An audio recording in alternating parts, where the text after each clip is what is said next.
Okay, well, I think it's important to talk about, first of all, that CoreOS is a product and a suite of products and projects that we then unify with a set of services. And I think that holistic approach and our application of what you might call the Unix tools philosophy in trying to make each of those components work together in a simple way along simple and very clearly defined interfaces are probably major technical differentiators for us. I think those add up to business differentiation that is a stack that enables you to make decisions about where you run your business workloads economically rather than making technical or political decisions about whether they're running in commodity cloud locations or locally in on-premises data centers.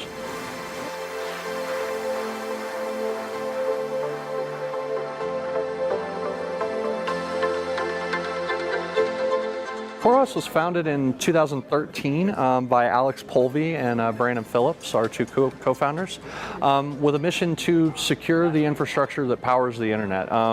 What we're really at the deepest levels trying to address is the flaws and attacks that you see causing leaks of consumer information, financial information. We want to be part of the solution that prevents these things from happening in the future, that makes this giant commerce engine we're all engaged with a more secure, safer place to do business, share data with each other, and protect our privacy and control who we share that data with, rather than it being, subject to criminals. So, the core CoreOS mission, the absolutely essential thing we do, is to secure the infrastructure that powers the internet.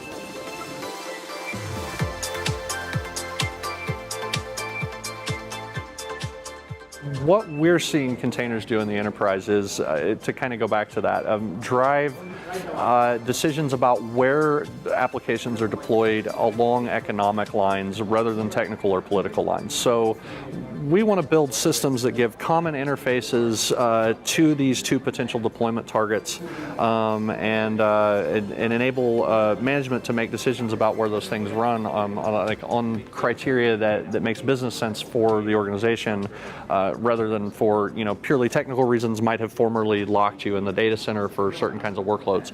We'd like to see those workloads opened up to run on commodity hardware.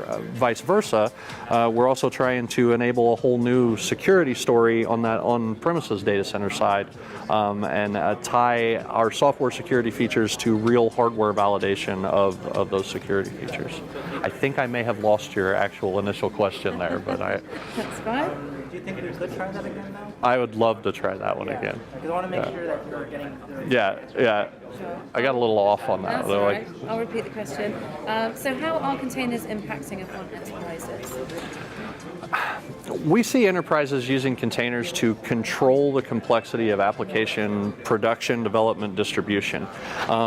We see enterprises using the container as a digitally, cryptographically verifiable artifact for software distribution throughout their enterprise workloads, and using the container as a much simpler artifact to move between different environments, which allow those same organizations to chase better economics or better performance metrics in different data center or rollout environments.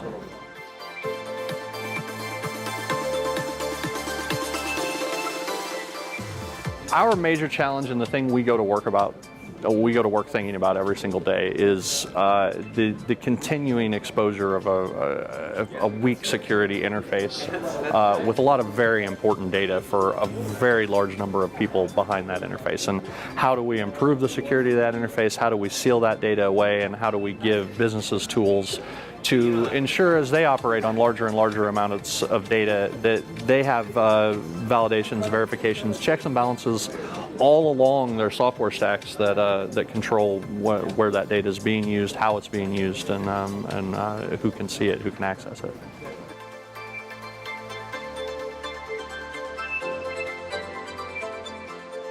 That is the one question I saw in Kelly's thing and was like, oh my God, I hate that. How do I answer those? Those are so tough.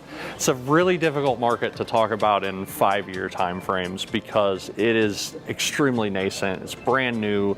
We are at CoreOS and our partners, friends, and competitors throughout the industry literally writing code to explore this solution space and see what it's going to look like.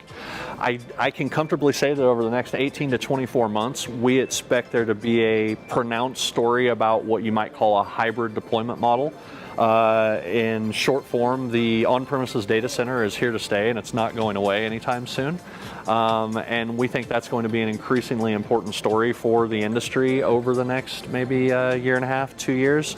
For 5 years, we've talked about the cloud and all these commodity cloud providers, and they're absolutely fantastic for doing certain kinds of workloads, but they do not necessarily meet the expense chart analysis or the business requirements of every potential software deployment case. So there is still this story about on-premises data centers, organizations maintaining their own information technology infrastructure, and we think that's going to be very interesting, and that it plays very directly to the CoreOS stack, especially Tectonic and the Rocket container engine that enable that kind of analysis. So.